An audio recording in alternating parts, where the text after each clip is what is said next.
bienvenue dans cette nouvelle vidéo. Aujourd'hui, nous allons parler des minéraux et plus particulièrement, nous allons voir la pierre de soleil. Donc la pierre de soleil, comment ne pas tomber dans les pièges, comment savoir bien l'identifier et puis un petit peu brièvement, je vais vous parler de la lithothérapie autour de la pierre de soleil. Alors, premier piège à éviter, ça va être de ne pas confondre la pierre de soleil avec cette pierre-ci. En réalité, c'est pas une pierre, ça n'a rien à voir avec une pierre naturelle. Là, vous avez précisément un galet de verre, hein. Donc, c'est une pierre qui a longtemps eu de la valeur parce que vous allez trouver des bijoux très anciens qui sont fabriqués à partir de ce matériau.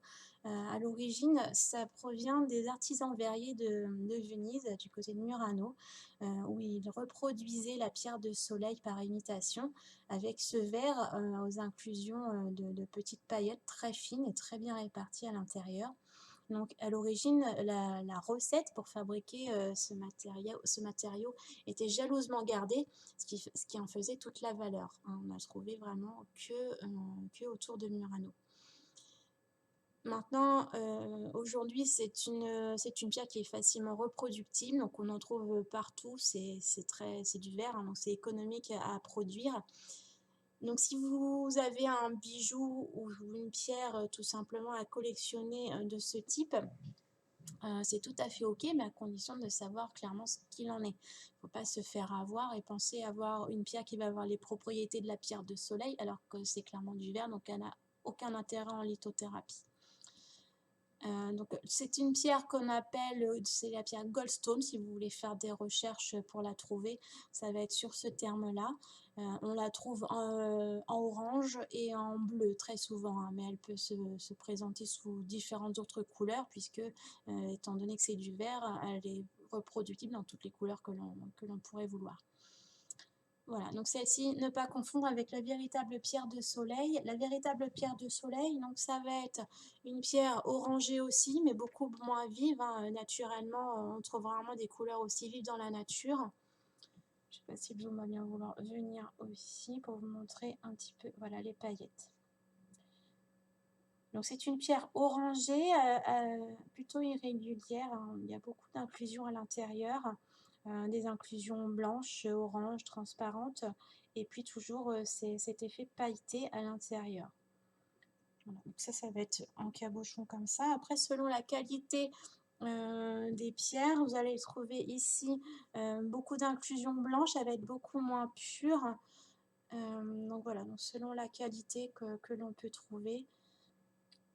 C'est une pierre que j'aime beaucoup, donc je l'utilise assez souvent. J'essaierai de vous trouver d'autres photos à vous mettre en fin de vidéo pour vous montrer les différentes qualités de pierres que l'on peut trouver. Ici, elles vont se trouver en briolette. Donc là, on a un peu plus de transparent à l'intérieur, beaucoup moins de blanc. Elle est plus pure que les petits galets que j'avais là tout à l'heure.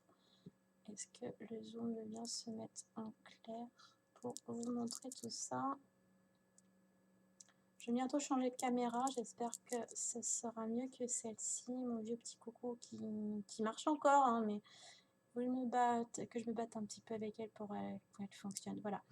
Donc, vous voyez toujours cet effet de brillant à l'intérieur sur une base orangée, mais orangée naturelle, hein. Il n'y a aucune teinture dans ce genre de pierre. Donc les propriétés en lithothérapie, comme son nom l'indique, la pierre de soleil, c'est une pierre solaire qui va vous apporter chaleur, énergie, vitalité, joie de vivre. Donc si vous avez un petit coup de blues, vous êtes un peu triste, et voilà, elle va combattre la morosité et vous donner un petit coup de boost. Autant au niveau du moral qu'au niveau de l'énergie. Si vous êtes un petit peu fatigué, elle va vous remonter un petit peu d'énergie. Au niveau des relations avec les autres, de la même manière, elle va apporter un petit coup de boost, elle va les renforcer, elle va mettre un petit peu de chaleur dans vos relations avec les autres. Voilà, donc c'est une pierre de soleil qui peut être vraiment intéressante à posséder, à utiliser au quotidien, à porter sur soi. Au niveau du rechargement, c'est tout simple, hein, c'est une pierre qui adore le soleil. Donc quand il fait beau dehors, n'hésitez pas à la sortir. Voilà, mais j'espère qu'aujourd'hui vous en aurez appris un petit peu plus sur la pierre de soleil et puis juste après je vais vous en remettre, quelques photos pour vraiment, bien voir, sans zoom flouté, bien voir précisément, nettement, cette très jolie pierre. Voilà, à bientôt!